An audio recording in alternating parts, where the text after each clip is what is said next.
Boa noite, queridos irmãos. A graça e a paz seja com todos. Queridos, vamos abrir a palavra de Deus na carta de 1 de Coríntios, capítulo 12. E nós iremos dar continuidade nesta série de mensagens que temos pregado, cujo tema maior, principal é o Espírito Santo e a Igreja de Jesus. Como é que a pessoa bendita do Espírito Santo, juntamente com a Igreja de Jesus, se relaciona. E dentro dessa temática maior, nós passamos por vários subtemas, explicando a divindade do Espírito Santo, a pessoalidade do Espírito Santo, a autoridade do Espírito Santo, as nomenclaturas em que as Escrituras falam, chamam, apresentam o Espírito Santo. E dentre de todas essas temáticas menores inclusas nessa maior, nós temos falado também, nesses últimos cultos, a respeito dos dons espirituais e a Igreja de Jesus. E nós já tratamos de alguns dons nessa série de mensagens. Eu quero ler com os irmãos, a partir do versículo de número 7, e a gente vai até o versículo de número 10, mas nós não vamos ler todo o versículo 10, ok? Então, nós vamos do versículo de número 7, para termos o contexto maior daquilo que estamos falando, e vamos até o versículo de número 10, onde nós vamos estar, de fato, focando no sermão de hoje. E eu vou pedir aos irmãos que prestem bastante atenção, porque hoje a gente vai tentar caminhar, a gente vai devagar no passo dos pequeninos, mas, possivelmente, eu não conheço o coração e nem o conhecimento de todos, eu trato de assuntos que os irmãos nunca ouviram falar. Então, isso vai ser bastante importante, porque é doutrinário para a Igreja do Novo Testamento. Ok? Então, diz assim a palavra do Senhor, por meio do apóstolo Paulo, no versículo de número 7, dizendo: a manifestação do Espírito é concedida a cada um, visando a um fim proveitoso. Porque a um é dada, mediante o Espírito, a palavra da sabedoria, e a outro, segundo o mesmo Espírito, a palavra do conhecimento, e a outro, no mesmo Espírito, a fé, e a outro, no mesmo Espírito, dons de curar, a outro, operações de milagres, a outro, profecia. Amém. Amém, irmãos? Na semana passada, nós, pela graça de Deus, falamos sobre operação de milagres. Nós conseguimos dissecar a ideia de milagres, a diferença que há entre o dom de operação de milagres, ou algumas traduções dizem operação de maravilhas, com o dons, aí está no plural, no caso no texto bíblico, já explicamos isso também, dons de curar.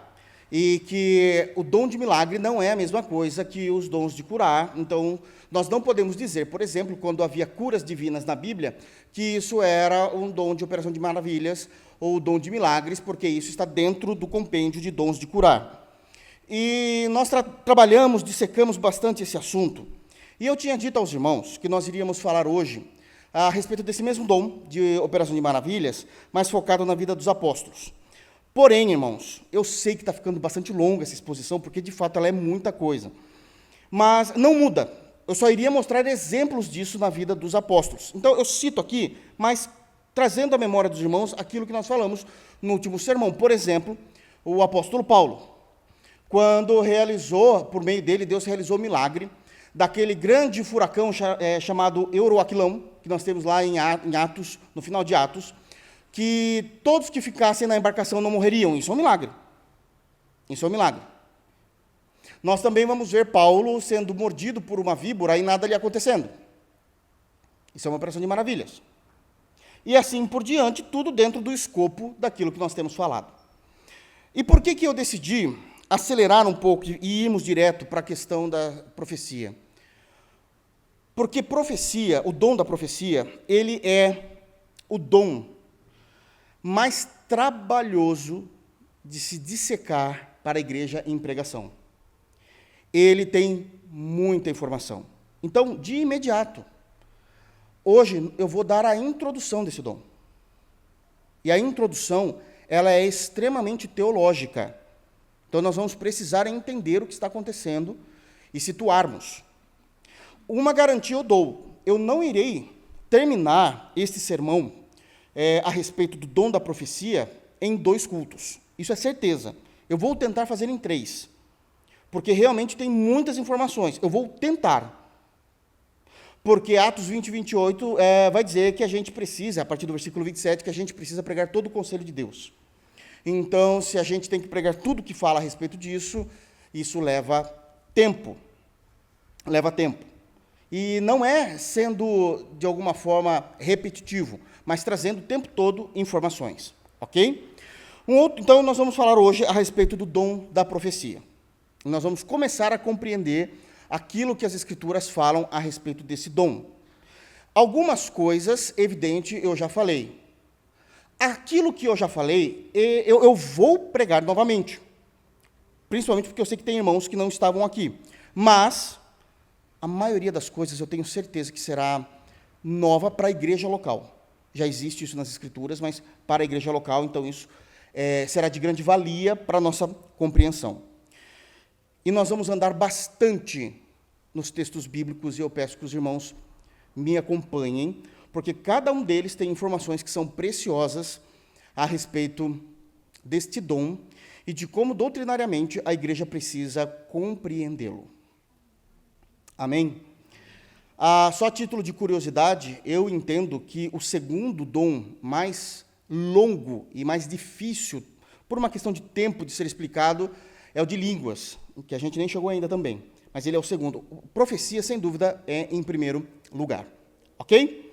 Então, dito isso, nós já falamos de todos esses dons a partir do versículo 7, até que chegamos no versículo de número 10, e chegamos no dom de profecia, onde Paulo vai colocar esse ato sobrenatural da parte de Deus dentro desse conjunto de dons que ele apresenta na primeira parte de 1 de Coríntios, capítulo 12.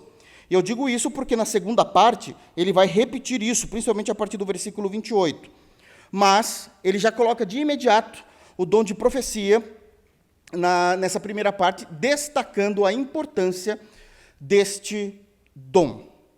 E eu quero começar aqui trazendo algumas lições que são importantes, e dentro dessas lições, nós vamos precisar prestar bastante atenção para conseguir compreender, de fato, o que é esse dom. E, em primeiro lugar, eu já quero destacar, então, aos irmãos, a definição de profecia. Se todos nós não tivermos muito bem claro para nós o que significa isso mediante as Escrituras, nós vamos ter problemas com muitos textos das Escrituras que apresentam estas coisas. Nós não vamos conseguir trabalhar teologicamente com temas ou com textos das Escrituras que apresentam a profecia, seja ela narrada, seja ela, de alguma forma, atuada pelos personagens bíblicos. Um outro ponto que é importante dentro dessa definição é que, se nós não entendermos o que é profecia bíblica, nós estamos crendo num cristianismo equivocado, muito equivocado. E eu não tenho a mínima dúvida, isso é uma segurança muito grande, que o dom de todos estes, inclusive daqueles que iremos falar ainda, é muito mal interpretado a profecia. Em segundo lugar, é línguas, sem dúvida alguma. Mas o dom de profecia, ele, disparadamente, ele é o dom, com certeza, mais mal usado e mal interpretado. Então, nós precisamos definir a questão de profecia. A profecia vem do grego profeneia, né? Então, nós precisamos compreender que é um ato vocal inspirado pelo Espírito Santo, essa capacidade vocal inspirada pelo Espírito Santo, de pessoas específicas que possuem o dom de profecia, poderem falar mediando a informação de Deus para o homem. Antes de continuar, eu sei que isso vai para a internet, vai para o YouTube, então já tem que ficar claro que nós somos cessacionistas como igreja. Nós cremos no cessacionismo, mas isso está longe de ser ainda o assunto conversado entre nós aqui. A gente vai falar desse assunto mais para frente, tá? Mas não é o assunto de hoje. Então, os irmãos vão perceber que eu vou usar muito a questão de profecia no presente, porque eu estou respeitando o texto bíblico falado, mas sabendo que houve já mudanças de 1 de Coríntios 12 para o século 21. E isso nós vamos falar numa outra oportunidade, que envolve dons em geral e não necessariamente só profecia. Ok, irmãos? Quando eu precisar fazer um apontamento, eu o farei e avisarei os irmãos durante o sermão. Então, isso é a profecia, que é essa capacidade sobrenatural, espiritual, soberana do Espírito Santo, em ele comunicar uma mensagem da parte de Deus, nunca é da parte do próprio Espírito Santo, mas da parte de Deus, a esse irmão, e esse irmão passar essa informação ao povo. Mas existem alguns critérios que são estabelecidos nas Escrituras e a gente precisa entender para não virar festa. Então, a gente já precisa começar definindo profecia, e eu quero definir de 3 maneiras. Essas 3 maneiras, elas conseguem coexistir. Elas não são excludentes, ou eu escolho uma delas, não são 3 opções, e eu marco com X, aqui é a correta, não. São 3 compreensões, definições diferenciadas na própria Escritura, e elas conseguem coexistir em harmonia, elas não são excludentes. Ok? Primeira definição, para que a gente possa estar alinhados. A profecia, ela é um dom verbal inspirado, onde homens falam a outros homens necessariamente sob a inspiração do Espírito Santo. Porque se não for diretamente sob a inspiração do Espírito Santo, a gente só está conversando. A gente está conversando teologia. Que é o que a gente faz, não tem problema nenhum. Mas isso não é profecia. Nesse aspecto de definição é que nós conseguimos compreender a tão conhecida frase, assim diz o Senhor. Ok? Então é dentro desse aspecto. Alguém levantado por Deus, falando diante do povo, sob a inspiração do Espírito Santo, e é justamente nessa definição que nós conseguimos compreender com clareza a expressão, assim diz o Senhor. E isso é de uma grande responsabilidade. Ai daquele que falar em nome do Senhor e não foi ele. O decreto divino da punição é a morte. Então é algo muito sério. Segunda definição de profecia e deste uso diante do reino de Deus. A segunda definição, para que fique bem claro, é a afirmação e a aplicação de verdades reveladas. Nem sempre o profeta recebia as informações da parte de Deus. Um dos trabalhos do profeta era trabalhar também como líder do povo, líder espiritual, ok? Para que as verdades de Deus fossem aplicadas. E nós vemos isso com muito mais constância nas Escrituras do que o primeiro ponto dele recebendo informações o tempo todo da parte de Deus. É aqui que nós vamos conseguir compreender as expressões bíblicas como: arrependei-vos, porque há tempo vocês estão se distanciando de mim. Vocês são um povo que me adoram com os lábios, mas o coração está distante de mim. Olha só, é um trabalho profético de pegar verdades que já haviam sido instituídas anteriormente nas Escrituras e trazer isso para que o povo aplicasse essa verdade no seu dia a dia. Esse é um trabalho profético. E conseguem coexistir.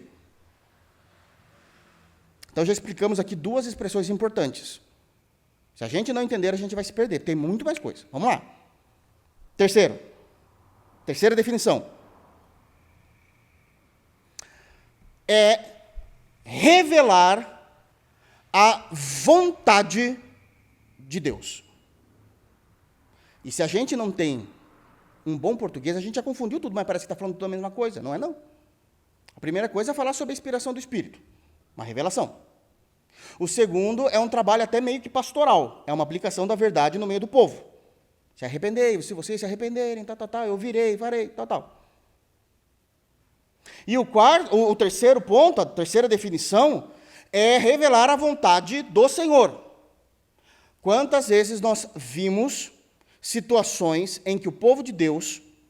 eu estou indo para o Antigo Testamento porque tudo começa lá, tá, irmãos? Então a gente vai ter que começar, e é começar do começo mesmo. Situações em que o povo dizia, nós não sabemos o que devemos fazer nessa circunstância. E vamos pedir ao Senhor, vamos jejuar, vamos orar para que o Senhor fale conosco por meio de seu profeta. E a gente não sabe se a gente vai para a direita ou para a esquerda, para onde é que o Senhor quer nos mandar, para onde é que nós devemos ir. Aí havia aquele período de oração, de jejum, quebrantamento, e vinha o profeta e dizia, Deus manda dizer que não é nem para a direita e nem para a esquerda, mas que a gente fique onde estamos, porque é Ele que irá lutar por nós. Oh, meu Deus do céu. Isso é uma questão de fé. Porque aos nossos olhos... não tem o que fazer, ou é direita ou esquerda. Se ficar, não vai dar certo. E Deus fala, fica. Fica. Então, isso é revelar a vontade de Deus. E essas três definições, elas caminham juntas, coexistindo pacificamente. Elas não são excludentes. Ok? Definindo isso, agora nós vamos trabalhar com o conteúdo profético. Uma coisa é definir a profecia. Definimos. Alguém falar sobre a inspiração do Espírito. Alguém aplicar a verdade revelada. E alguém mostrar ou revelar a vontade de Deus. Dentro desses três aspectos, qual é o conteúdo profético? E nós temos, pelo menos, 3 conteúdos proféticos em geral. Todas as profecias, sempre, elas estarão dentro de um desses 3 grupos. Ela pode até se encaixar em mais grupos, mas sempre estará dentro de pelo menos um desses grupos, nunca haverá algo fora. Primeiro, vamos do conhecido, pelo menos popularmente, para o desconhecido, que acho que fica mais fácil. Ok? O conhecido, conteúdo profético. Conteúdo preditivo, futuro. Deus está olhando, Deus está falando e prevendo o futuro. Deus, na verdade, isso aqui está errado como eu estou falando, tá? Eu estou tentando só deixar muito popular, porque Deus não prevê nada, Ele decreta, ok? Então, é o Senhor decretando o futuro, decidindo o futuro. Então, isso são as profecias que estão dentro do grupo de predições, apontando para o futuro. E nós vemos isso na Bíblia. Quero dar um exemplo. Não precisam abrir, porque a gente já vai abrir outros textos que são um tantão de textos. Mas eu quero dar um exemplo. Quando nós estamos lendo, por exemplo, o livro do profeta Isaías, lá no capítulo 47, lá no finalzinho, e indo para o capítulo 48, e algumas outros textos, nós vamos ter algumas informações de Deus trazendo uma profecia a Isaías preditiva. E essa daqui é um escândalo. Eu peguei uma bem interessante. Porque ele fala o seguinte para o povo: vocês serão presos, porque vocês têm pecado muito. Eu vou levar vocês para o exílio. O exílio de vocês será babilônico. A pessoa que eu vou levantar para livrar vocês depois de um tempo, Deus iria revelar com um tempo que seria 70 anos, do exílio babilônico, é um rei. O nome desse rei é Ciro.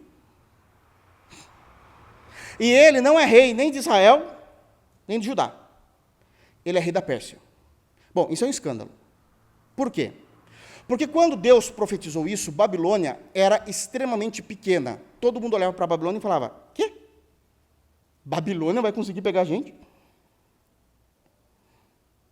Segundo, Deus está usando de uma forma que ele nunca tinha usado, um rei que não era da aliança.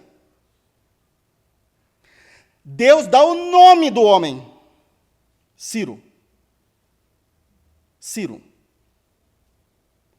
Séculos, plural, antes dele nascer.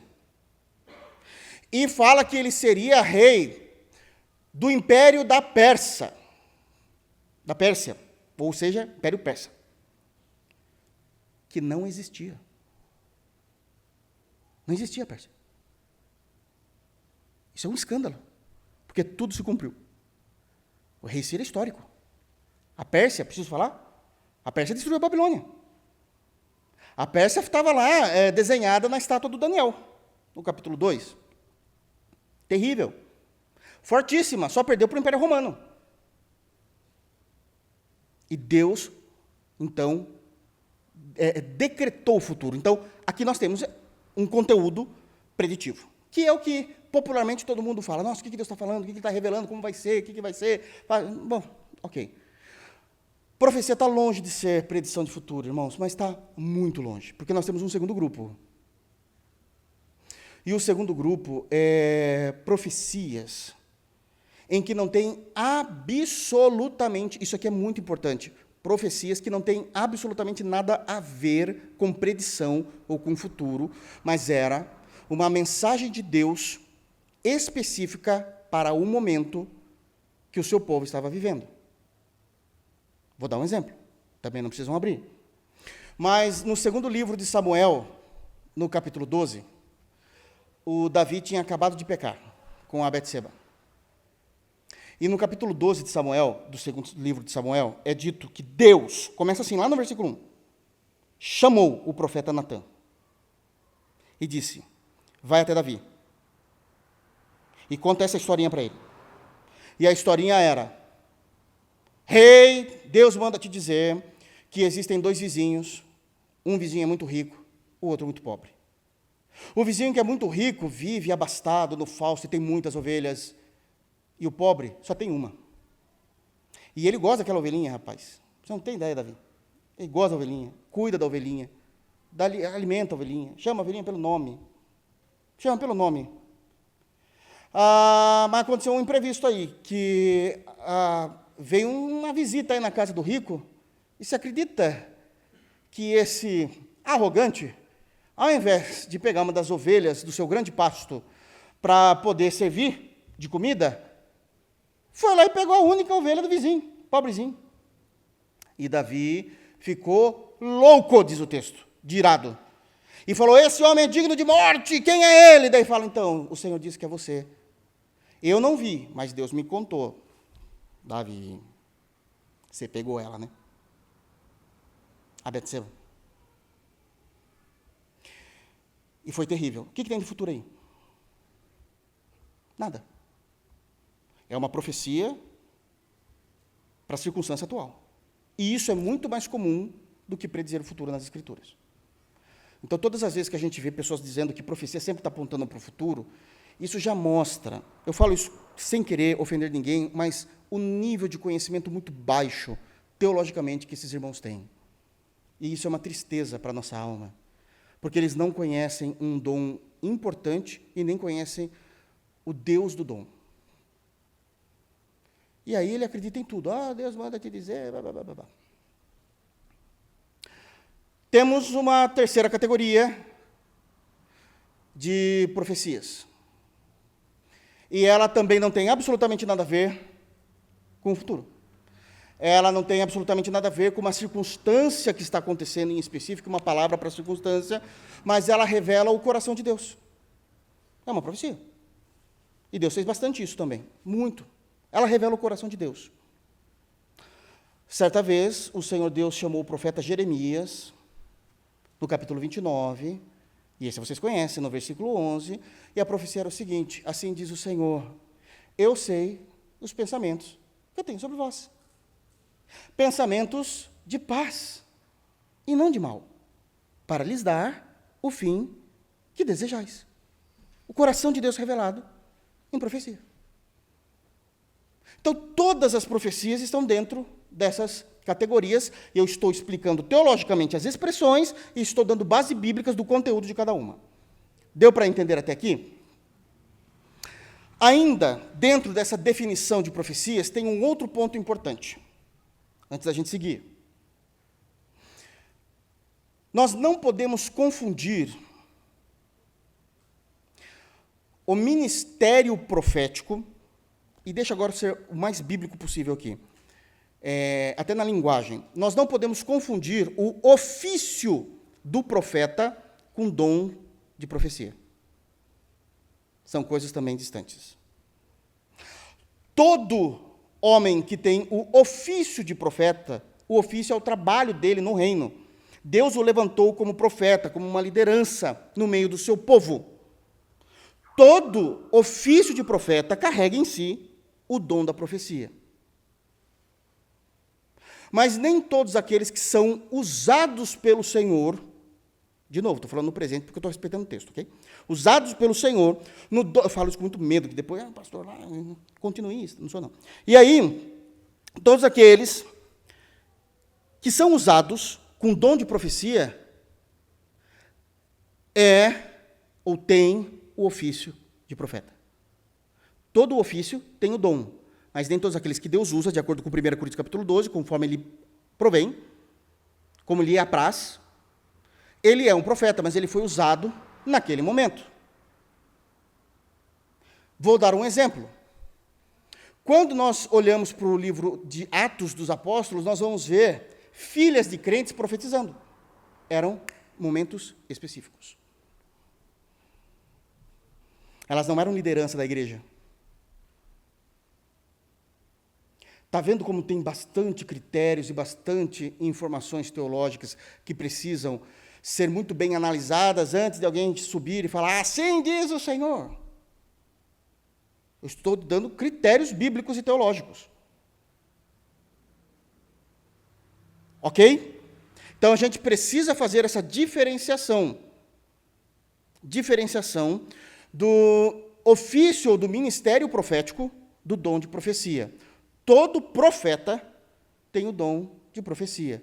Nem todos aqueles que foram usados, e geralmente 1, 2 vezes, ele é um profeta. Ele é um profeta. Ok? Isso, eu não vou entrar nisso, tem tanta coisa, tanta coisa. Eu só vou entrar, jogar biribinha e vou sair correndo, porque eu sei que tem muita coisa para ser abordado.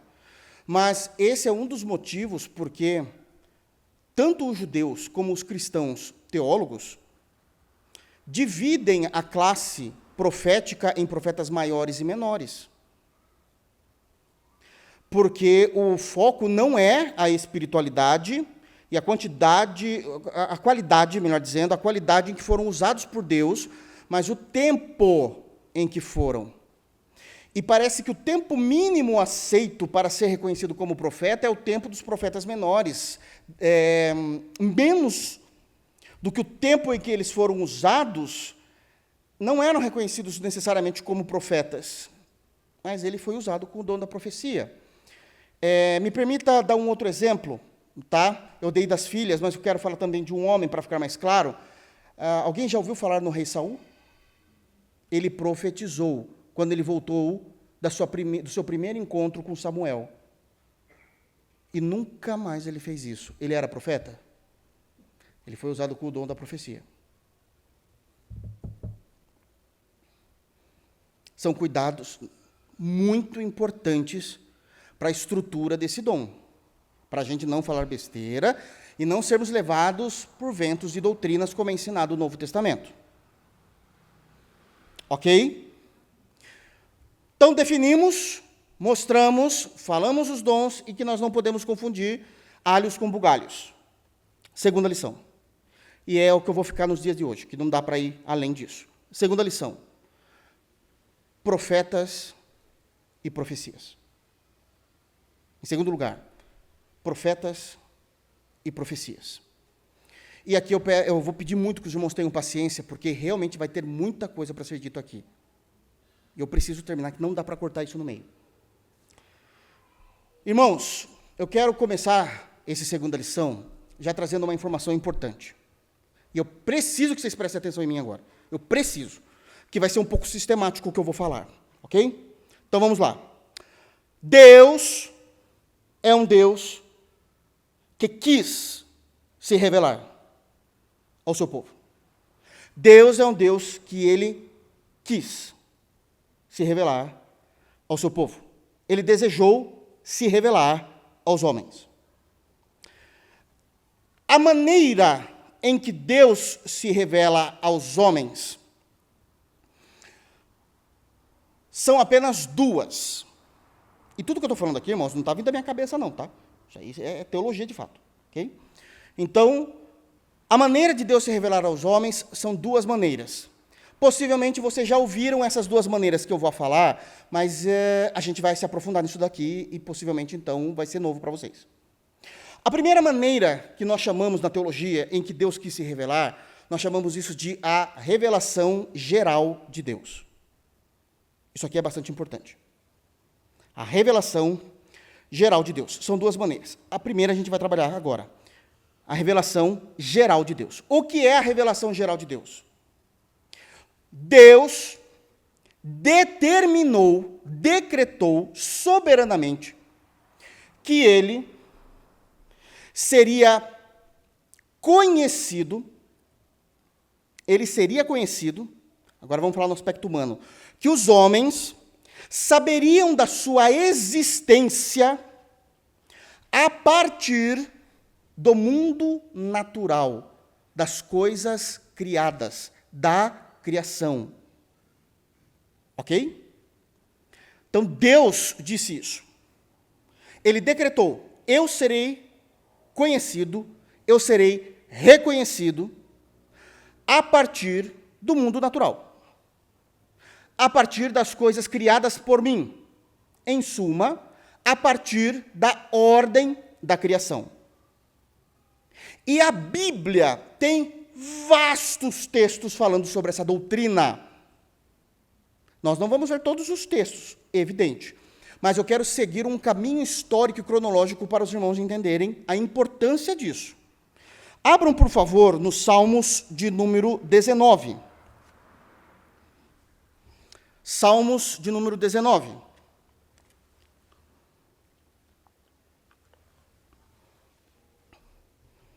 Abriram? É um texto conhecido, mas eu quero extrair informações rápidas aqui com os irmãos. O Salmo 19, ele é um hino, como nós sabemos, faz parte do saltério, dos 150 salmos, e Davi,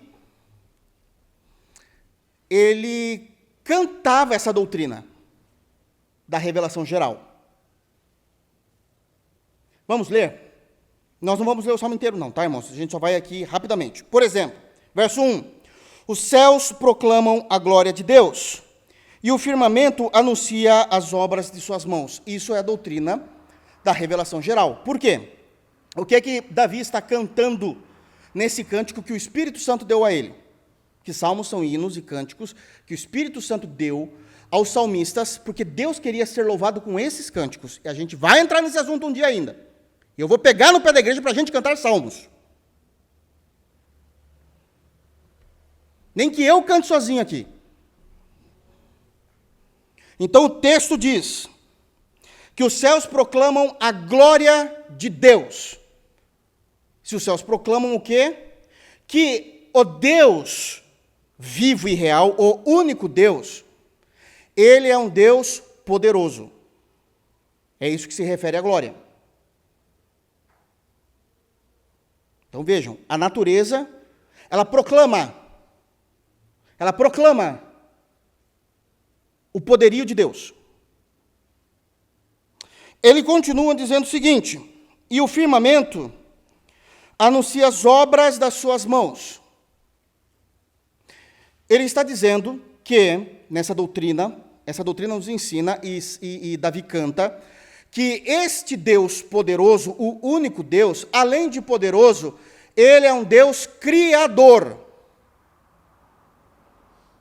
Porque está anunciando que tudo isso aqui é obra da mão dele.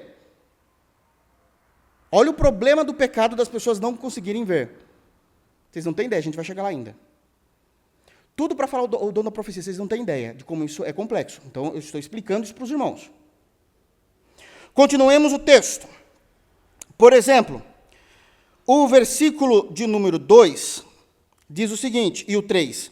Um dia discursa a outro dia, e uma noite revela conhecimento a outra noite. Não há linguagem, óbvio, eles não falam, não há palavras, evidente, e deles não se ouve nenhum som. No entanto, por toda a terra se faz ouvir a sua voz.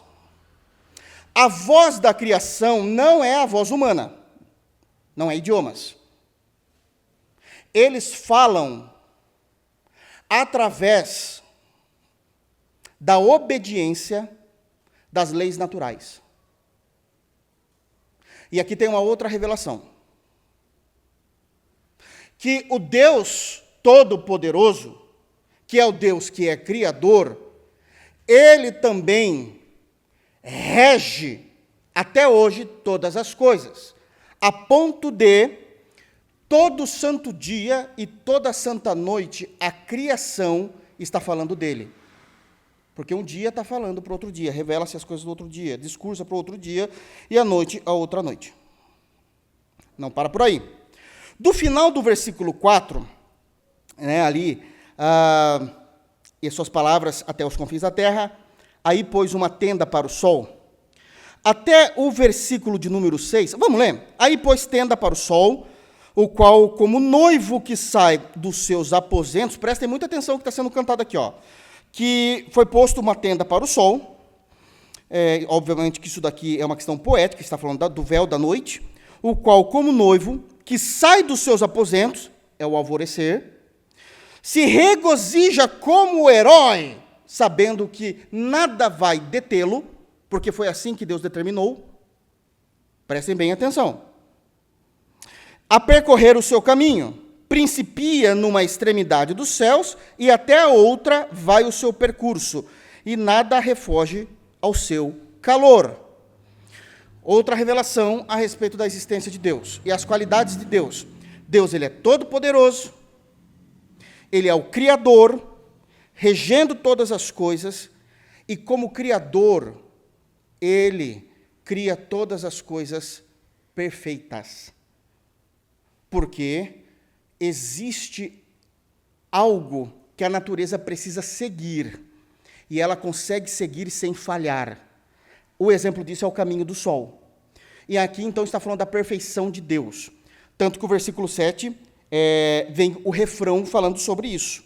A lei do Senhor é perfeita e restaura a alma. Até aqui. Ok? Então, nós estamos vendo que Deus, ele é manifesto a todos os homens. Não estou falando a crentes. A todos os homens. Através da criação. E isso é a revelação geral de Deus. Onde todos conseguem saber que existe Deus através da criação. Daquilo que foi criado. Todos os homens, e agora falando especificamente dos ímpios, todos os homens ímpios, que nunca conheceram nenhuma divindade, de alguma forma, ao ver a criação, passa a adorar a criação. Você pode ir nas tribos mais distantes do mundo, que não tiveram contato com ninguém, eles estão adorando a criação. Porque a criação está dizendo, olha, existe alguém grande. É eles que não estão entendendo, e eles não entendem por causa do pecado. E o máximo que eles conseguem entender é a própria criação. Quando o homem se tornou, além de pecador, o pecado qualificado da loucura, dizendo-se sábios, se tornaram-se, vamos lá, irmãos, me ajuda, loucos. Aí vem o ateísmo. Mas aqui também tem uma explicação da revelação geral. Vamos para um outro texto, e agora nós vamos ir mais profundo ainda, na revelação geral, num texto muito conhecido, Romanos 1. Mas eu quero explicar alguns pontos aqui, muito, muito, muito importante. Então, Romanos 1, a partir do versículo 18, nós temos uma expressão do apóstolo Paulo muito importante. Muito importante. Eu quero que os irmãos acompanhem, por gentileza, porque isso vai ser bastante claro para nós. Acharam? Vamos lá. Romanos 1,18 já é a palavra de Paulo. Pois bem, o capítulo 1 nós temos a apresentação ali inicial de Paulo. Ele vai falar ali o desejo dele para com os irmãos que estão em Roma, inclusive o desejo pessoal também como desejo a respeito deles, mas o Paulo não está com muitas prédicas éticas em Romanos, ele não está. Ele só está mais calmo do que em Gálatas. Aliás, se você não consegue saber, Romanos é Gálatas explicado, mas um dia a gente fala sobre isso. Tá? Então vamos lá. Tem tanta coisa, vamos lá. No versículo 18, é dito o seguinte: a ira de Deus se revela do céu. Agora presta atenção, o que está sendo falado? A ira de Deus, não é a minha, não é de ninguém. A ira da Trindade. Ela se revela lá do céu contra toda impiedade e perversão dos homens que detêm a verdade pela injustiça. Continuando, porquanto o que de Deus se pode conhecer é manifesto entre eles, porque Deus lhe manifestou. Porque os atributos invisíveis de Deus, assim o seu eterno poder, como também a sua própria divindade, claramente se reconhece desde o princípio do mundo, sendo percebidos por meio das coisas que foram criadas. Olha, chegamos na doutrina da revelação geral de novo. Tais homens são, por isso, indesculpáveis. Eu sei que eu li rápido, só porque eu preciso do contexto, agora eu vou explicar. A primeira coisa que está dizendo aqui, o que é que Paulo está pregando aqui? Isso parece que não, mas Paulo, eu não estou dizendo literalmente, ele não abriu o texto nisso, mas ele não está pregando uma informação nova. Paulo, ele está expondo o Salmo 19. Ele está falando disso. Ele está expondo o Salmo 19, irmãos, para a igreja de Roma. Porque não está lá escrito, nós acabamos de ler o que lemos do Salmo 19, falando da revelação geral através da criação, o que os céus fazem, né, o que a noite faz, o que o dia faz. Só que ele está na parte da mensagem, na parte da exortação, e não da doutrinação. Não, olha, porque o texto fala isso, aquilo, compreendemos isso. Já passou essa parte, agora ele está exortando. E aqueles que não creem naquilo que foi cantado no Salmos 19, dado pelo Espírito Santo, estão debaixo de maldição. É o que ele está falando aqui. Então, vamos entender a pregação de Paulo. Né? Então, ele está falando da ira de Deus, que se revela do céu, contra toda a impiedade e perversão. Qual especificamente impiedade e perversão que ele está falando aqui no texto? Embora a ira de Deus vai recair sobre qualquer tipo e categoria de pecado, aqui ele está tratando um assunto específico. É o assunto do Salmo 19. Então, ele está dizendo que a ira de Deus vai se revelar sobre todos os homens que são ímpios e perversos, que praticam qual pecado? Eles detêm, eles seguram, eles negam, eles recusam a verdade de Deus expressa na criação por injustiças, achando que eles têm o conhecimento de todas as coisas e de como todas as coisas funcionam. Aqui não, eu já tenho que deixar claro, embora eu sei que os irmãos não estão pensando nisso, mas é sempre bom deixar claro, Paulo não está indo contra a ciência. Paulo está indo contra a compreensão de que a ciência substituiu Deus. Não, a ciência só mostra uma glória maior de Deus. Irmãos, a ciência só mostra uma glória maior de Deus. Porque agora a gente conseguiu entender algumas coisas que para nós a gente fala, é só Deus mesmo. Isso aqui não tem como ter sido evolução, por exemplo. Não dá. Não tem como. As chances são mínimas. Tem ateus que falam isso, irmãos. Tem ateus que falam isso. Não dá, isso daqui é um milagre. Ateu fala isso. O que a gente vive aqui é um milagre. Porque são muitas questões envolvidas para dar certo tudo isso aqui. Ok? Aí ele continua. Porquanto, olha só, ele está pregando o Salmo 19. Porquanto que de Deus se pode conhecer, e aqui eu quero que os irmãos se apeguem a essa palavrinha, se pode. Esse se não é verbo, não é do verbo ser. Esse se não é uma condicional. Olha, se estiver chovendo, eu não vou, não é uma condicional. Isso daqui é um pronome passivo. Esse é um problema, porque a responsabilidade está tudo sobre nós. Olha só, porquanto o que de Deus se pode conhecer agora é verbo, o conhecer é verbo, é manifesto entre eles, entre quem? Entre todos os povos. Porque Deus lhe manifestou, está claro como a luz do meio-dia. Mas se vocês não reconhecem, o problema é de vocês. Isso é passivo. Porque Deus manifestou, diz o texto. Já está aqui. Eu já coloquei sobre todos. E ele explica o quê? Porque, agora prestem atenção o que se pode ver na natureza. Não é tudo sobre Deus. São só algumas coisas que Deus revelou na revelação geral. Versículo 20.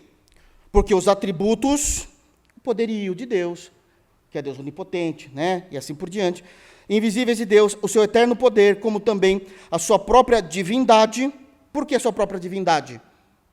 Porque se Deus criou, ele não faz parte da criação, senão ele é criatura. Ok? Se Deus criou, ele não faz parte da criação. Se ele faz parte da criação, ele é criatura. Se ele não é criatura, logo ele é divino. Paulo está falando com romano, com grego. Ele está elevando aqui a conversa. Paulo não está falando para o povo, com todo o respeito, não está falando para o povo do nós vai, nós volta. Ele está elevando o assunto aqui. E aí ele diz, então, que a divindade de Deus é visto claramente, Paulo também, ele gosta né? Claramente se reconhecem desde o princípio do mundo. Ou seja, é notório. Se as pessoas não enxergam, a culpa não é de Deus. Quem é um ateu? O ateu é aquele que está no mundo e ele fez isso, ó. E você diz, não, mas isso daqui está claro. E ele fala, eu não consigo ver isso, não. Não, mas você não está conseguindo ver porque você tampou. Porque isso está claro desde o início do mundo.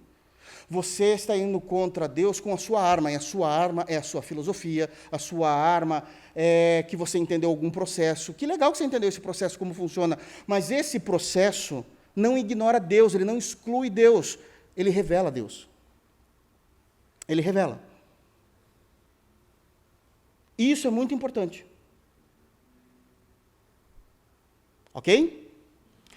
Então, são estas coisas que a revelação geral mostra. Então, sendo percebidos, aí no versículo de número 20, né, mais para o final, sendo percebidos por meio das coisas que foram criadas, e tais homens são, por isso, indesculpáveis. E aí ele vai mostrar, então, o que aconteceu quando eles taparam os olhos. 21. Porquanto, tendo conhecimento de Deus, não o glorificaram como Deus, nem lhe deram graças, antes se tornaram nulos em seus próprios raciocínios, obscurecendo-lhes o coração insensato. Inculcando-se por sábios, tornaram-se loucos. Olha o pecado da loucura aqui. A loucura aqui não é a pessoa que tem problemas mentais. A loucura aqui do texto é o pecado de não crer em Deus, e ele não crê em Deus com argumentos. Esses argumentos é o pecado da loucura, quando você nega Deus. Esse é o ateísmo teórico. O que é teórico, que não é prático? Não. O ateísmo teórico é o ateísmo acadêmico. Eu produzo literatura provando que Deus não existe. Querendo ser sábios, se tornaram-se loucos. A gente está no mundo aqui da filosofia, onde Paulo está pregando. Faz sentido ele falar essas coisas. Consegue entender? Ok? Agora, deixa eu falar e eles mudaram tudo mesmo, olha o versículo 23. E mudaram a glória do Deus incorruptível em semelhança de imagem de homem corruptível, bem como de aves, quadrúpedes e répteis. Ou seja, o Deus era incorruptível, e o que a gente fez? Ou eles fizeram? Fizeram imagens de Deus, a quebra do segundo mandamento, imagens de homens, e também imagens de animais, que eles falaram que aquilo era Deus. E agora tem um ponto importante, que eu já falei disso, que é o 24. Só que eu falei, e reafirmo o que eu falei, Mas quando eu falei no aspecto do pecado em si. Vamos ler o 24? Por isso Deus entregou tais homens à imundícia pelas concupiscências de seu próprio coração, para desonrarem seu corpo entre si. Então,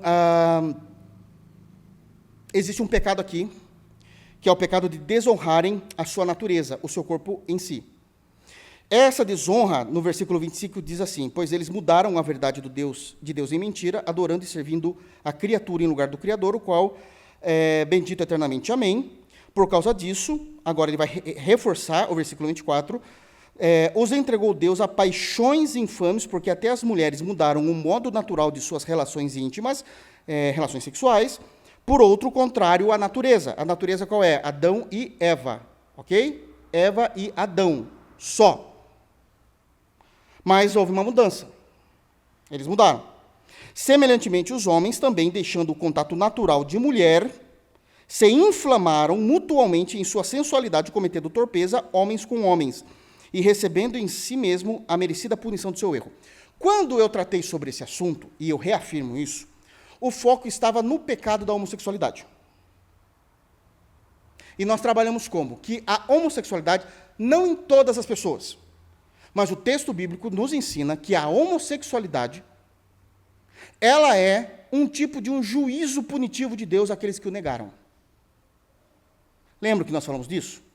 Só que hoje eu quero, como o foco é os dons, e eu estou falando do contexto em que Paulo está falando a respeito da doutrina, da revelação geral, eu quero seguir o contexto nesse texto, e não pegar propriamente e explicar o assunto da homossexualidade. Então a pergunta muda aqui. Por que Paulo, ao falar que a ira de Deus será manifesta sobre todos os que detêm a verdade em injustiça, e seguindo a sequência da sua narrativa, ele coloca o pecado da homossexualidade? Eu não estou querendo falar da sexualidade, eu estou falando por que no contexto ele cita a homossexualidade. Porque ele poderia citar um outro tipo de pecado. Se tornaram corruptos, se tornaram idólatras, se tornaram pessoas assassinas, e ele vai dizer isso lá no capítulo 3, mas ele vai citar necessariamente a homossexualidade. Já sabemos que a homossexualidade é a punição divina. Eu quero saber o porquê que Paulo colocou essa punição aqui. Não estamos discutindo que a homossexualidade não é a punição de acordo com o texto. Vocês estão entendendo? Eu preciso muito que fique clara essa divisão para vocês. Senão a gente não vai entender a doutrina. Deu para entender? Nós não estamos discutindo a natureza do pecado da homossexualidade, que é mostrada como uma punição da parte de Deus àqueles que o negaram. Nós estamos discutindo por que o abençoado do apóstolo Paulo colocou este exemplo e não outro. Deu para entender? Essa é a pergunta. Por quê? Simples. Não é tão simples, mas por quê? Porque isso está fechando o assunto do versículo 18. Que quando os homens, eles detêm, recusam, negam a verdade pela injustiça sobre Deus, o Criador, imediatamente eles são punidos com a não compreensão da verdade da natureza humana. Por isso, Paulo coloca isso no texto. Eu falei que a gente ia se aprofundar um pouquinho mais. Não reconhecer a verdade das doutrinas e da existência do Criador é chamar sobre si a punição da não compreensão da sua própria natureza como ser humano. Quando nós não entendemos Deus, todas as outras visões, todas as nossas outras compreensões são deturpadas, porque tudo parte do Criador. E esse é o exemplo mais nítido, porque pega no âmago do ser, mais do que a corrupção, mais do que o assassinato, mais do que o pecado da ira, porque isso aqui mudou a natureza do homem e da mulher, assim como esses maus homens mudaram a natureza do Criador, que é bendito eternamente. Amém, diz o texto.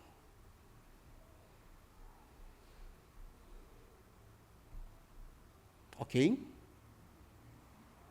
Vamos caminhar mais um pouquinho? Temos uma outra compreensão que precisamos entender a respeito da doutrina da revelação geral, porque Deus quis se revelar. Deus quis se revelar, ele usou duas formas, ainda estamos nesse ponto. Deus quis se revelar, e ele usou duas formas, e uma dessas formas é a doutrina da revelação geral. Já mostramos que a doutrina da revelação geral é Deus se revelando por meio das coisas criadas. Em Salmos 19, mostramos que Paulo pregou essa doutrina no Novo Testamento, na carta aos Romanos. Conseguimos compreender que Paulo fala da punição, da negação dessa doutrina. Poxa vida, acabamos de ver isso aqui de forma notória, dessa punição. E Paulo vai explicar o que é que de Deus pode ser conhecido especificamente pela doutrina da revelação geral, que é os seus atributos, o seu poder, a sua divindade e a sua eternidade. Está no texto, desde a criação. Então, ele é o Deus Criador, ele é o Deus Todo-Poderoso, ele é o Deus Perfeito, que Davi já estava cantando no Salmos 19. Acaba por aí? Não, tem um outro ponto que é importante. Ainda sobre a doutrina da revelação geral, nós precisamos compreender que existem muitos textos, mas nem aquilo que eu pensei que eu ia terminar hoje eu vou conseguir.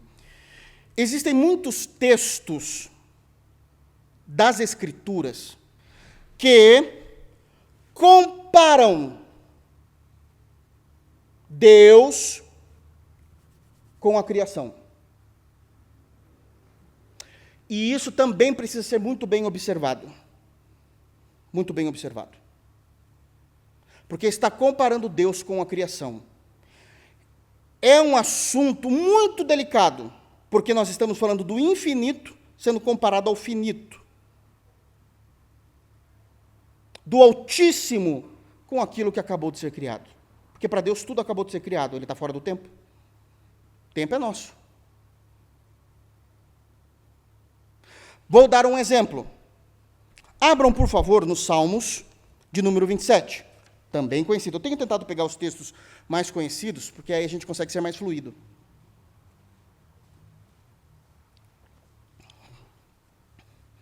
Enquanto os irmãos abrem, poxa vida, não é terrorismo não, mas vai fazer muita falta para os irmãos que não vieram no culto hoje entender outras partes da doutrina do dom de profecia. Muita falta. Muita falta. Isso aqui é a introdução da introdução. Vamos lá. Eu estou explicando, a segunda lição qual que é? Profetas e profecias. Eu estou explicando isso ainda. Parece que não vai dar em nada. Calma, irmãos. Eu não estou abilolado ainda não, tá? Então, vamos lá. Salmo 27. Vamos ler só a primeira parte? O Senhor é a minha luz e a minha salvação. Tá bom, vamos continuar porque é muito lindo, né? De quem terei medo? O Senhor é a minha luz e a minha salvação. O que é que, novamente, o nosso irmão Davi está cantando? Porque ele está fazendo uma analogia de Deus com a luz. E o que é que ele quer que nós entendamos com isso? Que Deus é literalmente a luz? Não. Não é isso. Por que não? Porque, não precisam abrir, os irmãos tenho certeza que já sabem de cabeça, no livro do Gênesis, no capítulo 1, no versículo 3, prestem muita atenção. Existe uma palavra da parte de Deus, uma fala da parte de Deus, e no versículo 3, em Gênesis 1, é dito, e disse Deus, haja luz, e houve luz. Então, não podemos compreender esse texto de forma literal, Deus é uma luz, para. Se a gente falar isso, nós estamos caindo no pecado da idolatria. Por quê? Porque o texto de Gênesis diz que a luz é criatura de Deus. E disse Deus, haja luz, e houve luz. E qual é o princípio da idolatria? quando nós colocamos a criação no lugar de Deus. Porque toda idolatria tem como base o ídolo, e todo ídolo é criado, nenhum ídolo é eterno. A eternidade é uma composição exclusiva e singular da divindade da Trindade. Os anjos não são eternos. O tempo não é eterno. Aliás, é tempo. Ok? Então, não é isso que ele está dizendo, porque senão nós estamos caindo no pecado da idolatria, colocando a criação no lugar do Criador. Então, não é essa a interpretação que ele quer que a gente entenda. Qual é, então, a interpretação que ele quer que nós entendamos? A doutrina da revelação geral. De novo, ele está falando sobre. Por quê? Porque todas as vezes, não é somente Davi, é qualquer autor e qualquer texto da Bíblia, que compara Deus com a sua criação, a ideia e a teologia central é entender que existem características na criação citada em comparação a Deus, existem características na criação citada a natureza eterna de Deus. Então, vamos entender isso um pouco melhor? Vamos para o Evangelho de João, capítulo 1.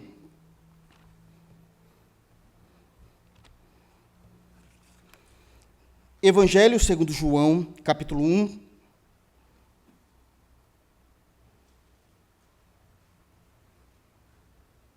Abriram? Isso é muito importante também. Ok? Evangelho de João, capítulo 1, ele é muito conhecido. Ele já inicia dizendo que o Filho bendito de Deus é Deus. Ele é distinto do Pai, mas é Deus igualmente ao Pai. No princípio era o Verbo estava com Deus, o Verbo era Deus. Ok? E nós vamos ter aqui algumas informações. No versículo de número 8, vai falar do João Batista. Vamos ler o versículo 6, para ficar mais fácil? Olha só. Houve um homem enviado por Deus, cujo nome era João. Este veio como testemunha para que testificasse a respeito da luz, a fim de todos virem e crer por intermédio dele. A luz aqui é personificada, então, por intermédio dele. Bom, a luz é Jesus, ok, irmãos? Pelo amor de Deus, né? Versículo 8. Ele não era a luz. Ele quem? O João Batista. Mas veio para que testificasse da luz. A saber, a verdadeira luz que, vinda ao mundo, ilumina a todo homem. O que João está falando aqui? Teologicamente, João está fazendo a exposição do Salmo 27.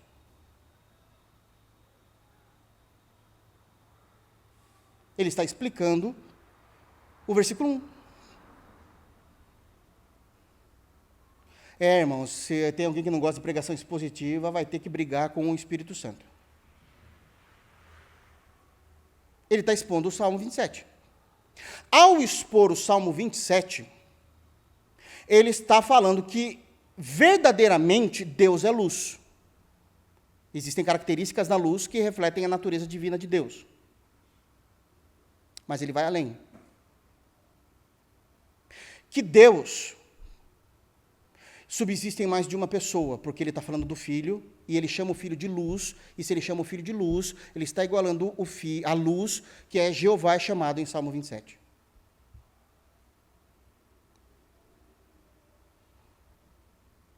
Deu para entender? Eu falei que a gente ia ficar um pouquinho mais chato hoje, ia ser mais sistemático, não tem como fugir. Mais fácil, não dá. Então isso é muito importante para a nossa fé cristã. Eu creio nisso, é isso que nós debatemos. Um dos assuntos. Então, ele de fato fala que o Verbo era Deus, no versículo 1, E no próprio capítulo 1, as testemunhas de Jeová, heréticas, não conseguiram entender que não tem um Deus menor no versículo 1, e que isso é provado quando Jesus é chamado de luz, da mesma forma que Jeová foi chamado no Salmo 27.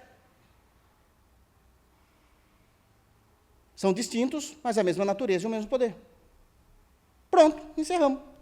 Jesus é Deus.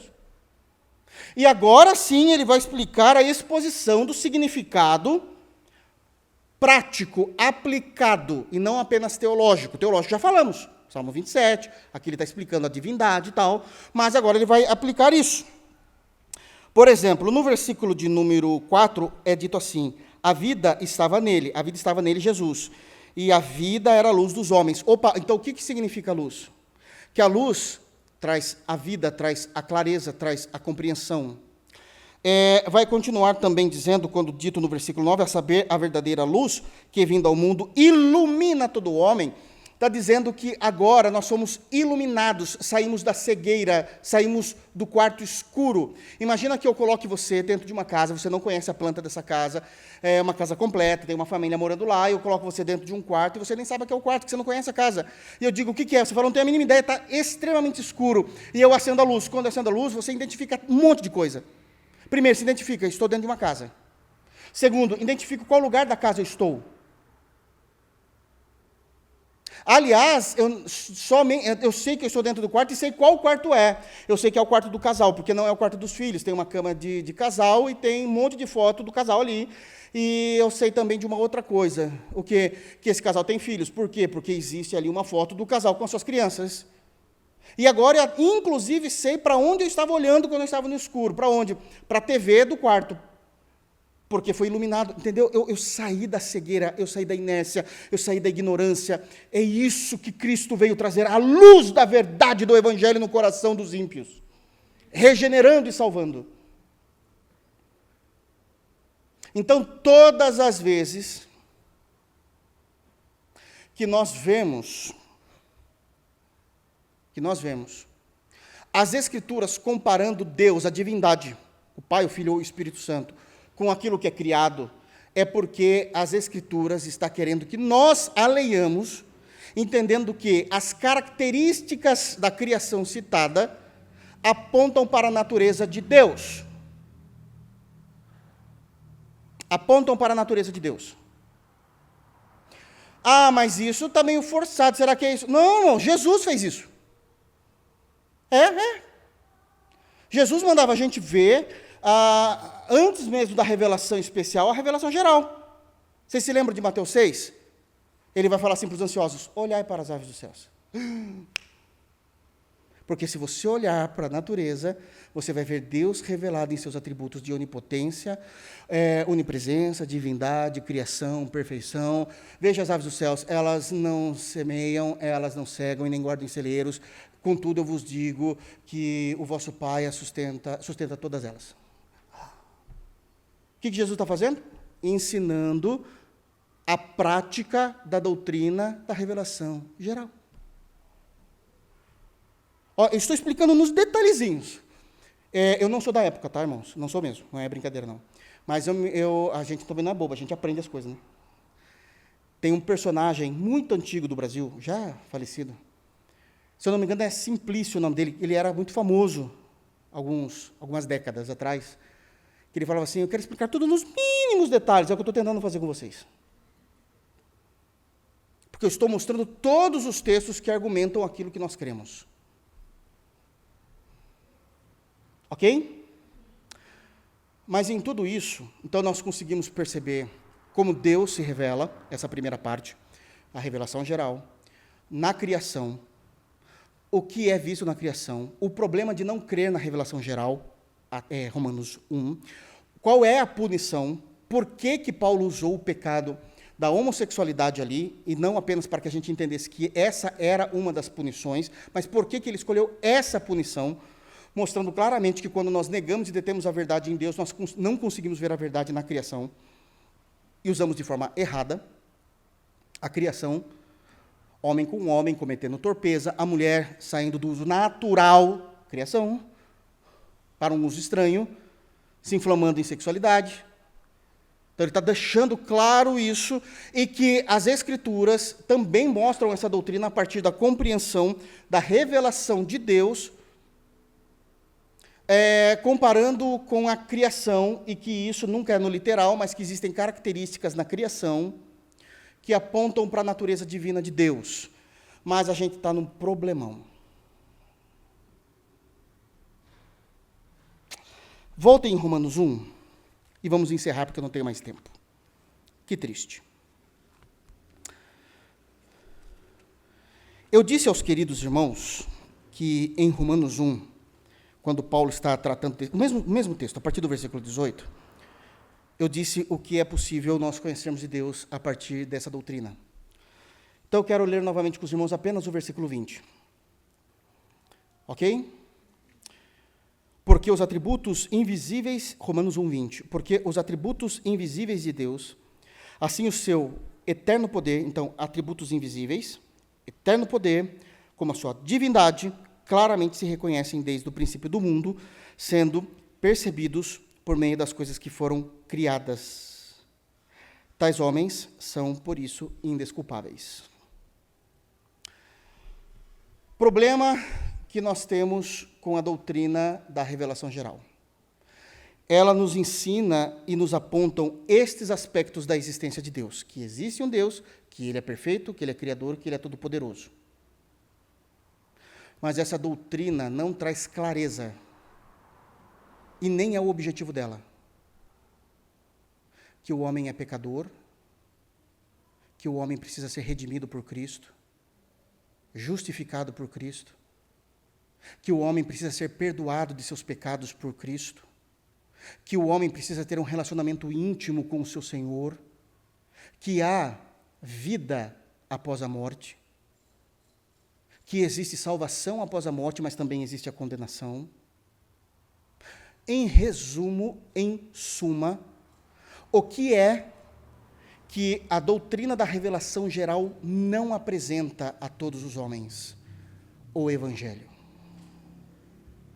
E aí Deus, prestem muita atenção que eu estou terminando, Deus, na sua sublime graça, perfeito amor, grande misericórdia, estendeu o seu ato de se revelar, mas agora exclusivamente aos eleitos, através da doutrina da revelação especial de Deus.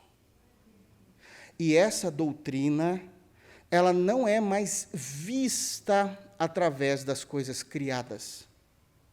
Essa doutrina da revelação especial de Deus, ela é apresentada e consumada nos eleitos de forma verbal